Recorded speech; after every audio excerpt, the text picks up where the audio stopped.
this section is going to be what logical fallacies are and why they matter. Just fix y'all a little tilted. So, a logical fallacy is basically an error in reasoning. It's when the structure of an argument is flawed, even if it sounds persuasive on the surface, right?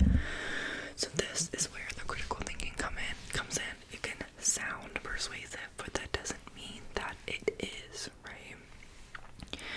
And we see these everywhere. We see them in political debates, social media, comment sections, workplace discussions, family gatherings, and even in our own thinking that we don't voice out to people. So, therefore, knowing that these are everywhere, understanding them is very helpful because it makes you a sharper critical thinker. It helps you communicate more clearly, and it makes you a better listener. The key with a debate is listening, and honestly, it'll make you harder to manipulate. So, I would also like to set a ground rule. This video is not about owning people or winning arguments, right? It's about recognizing when reasoning breaks down so you can slow things down and actually have better conversations. So to reiterate, this is not about how to own someone, how to win, how to, seem like you're smarter in a debate, right? I'm not telling you how to win a debate.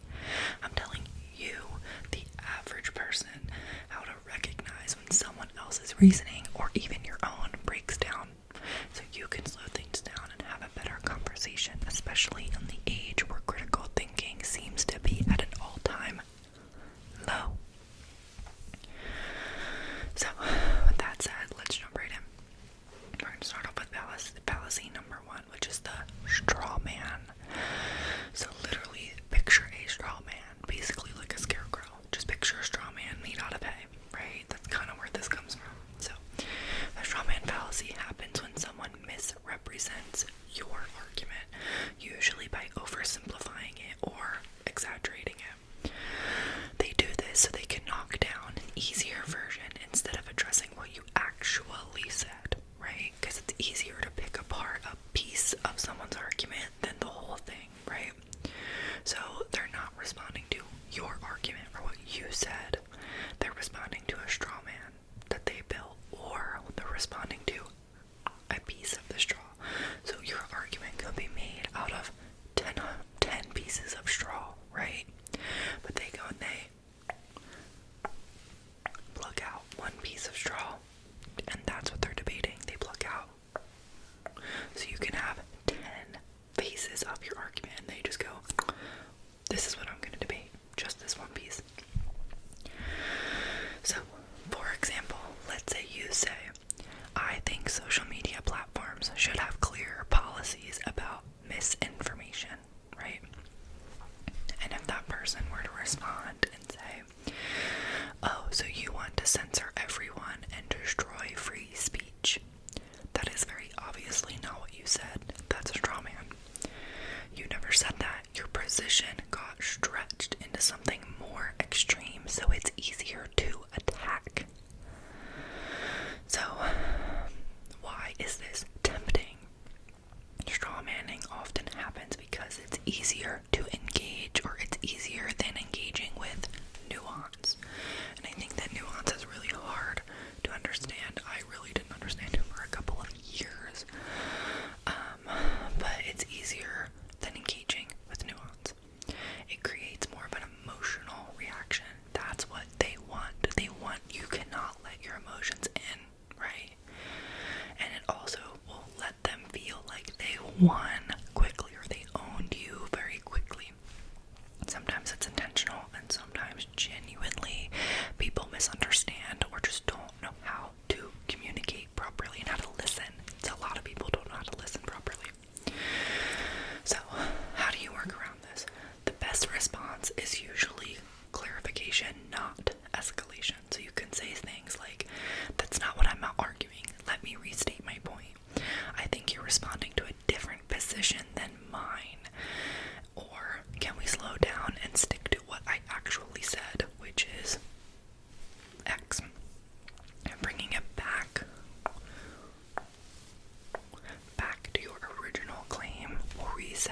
conversation and reframe it to have an actually productive conversation.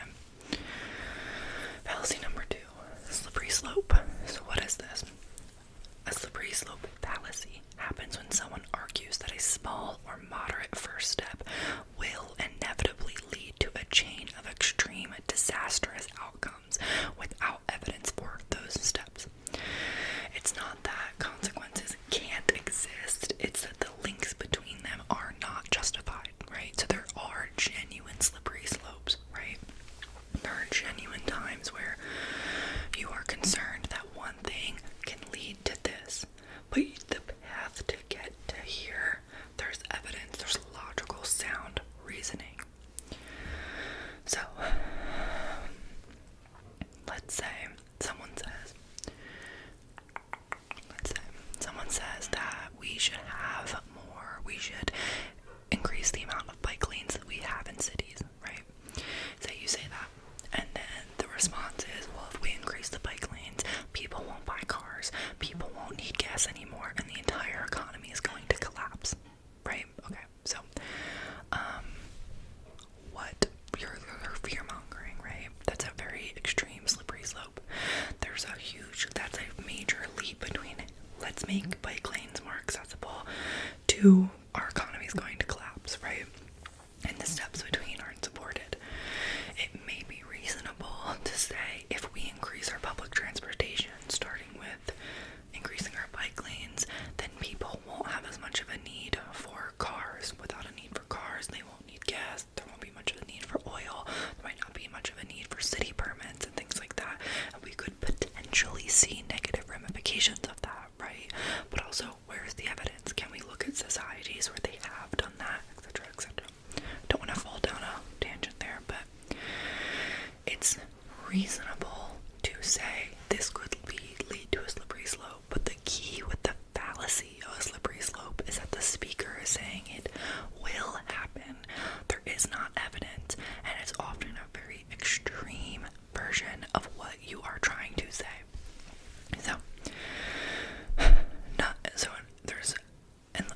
There's a very important nuance there. You know, not all slippery slopes are fallacies. Sometimes things do lead to very predictable consequences, but the difference is in the evidence.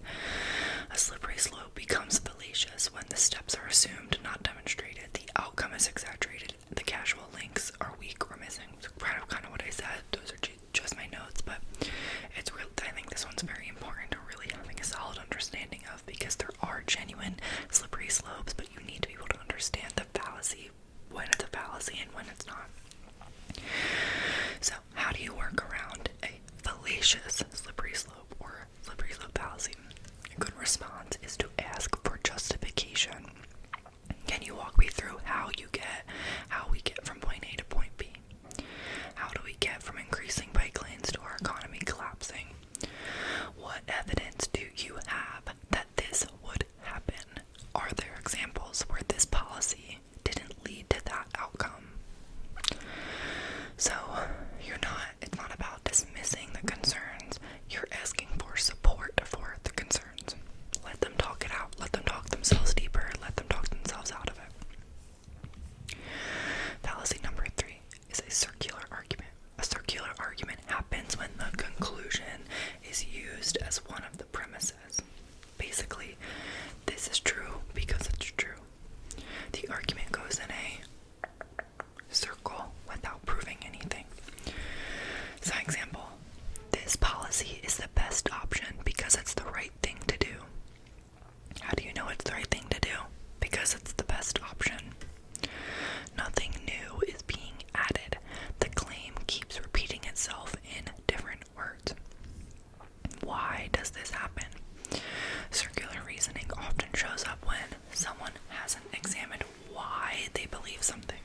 Beliefs are rooted in assumptions, or the topic feels emotionally charged, right? Again, letting your emotions in. You cannot say this policy is the best policy because it's the right thing to do. You need to have evidence of why is this the right thing to do. And it does not mean that the person saying that is dumb. It usually means their argument hasn't been fully unpacked.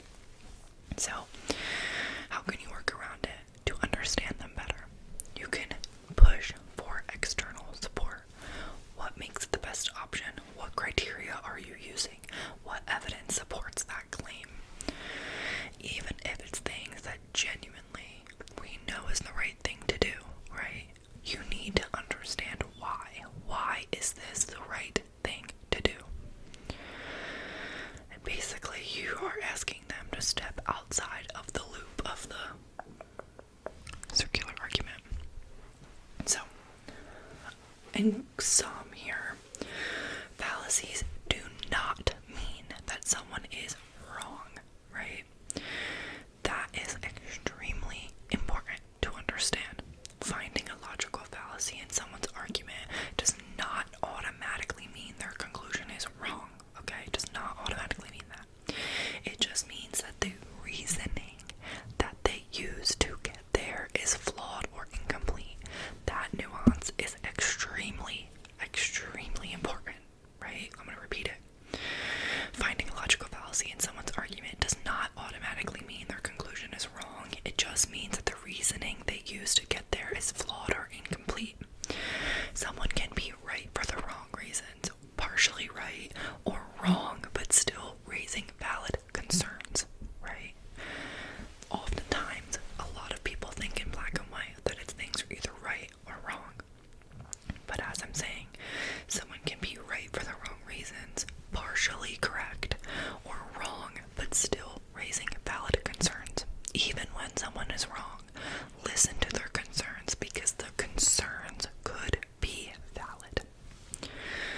The goal of understanding logical fallacies is never to win points or score points or win arguments. The goal of understanding logical fallacies is not to win arguments or score points. It is to slow conversations down, improve clarity and understanding, and actually understanding each other better. Good discussions are not about gotcha moments. They're about curiosity, precision, and mutual understanding. Anyway, let me hop off of my high horse. If this has helped you to think more clearly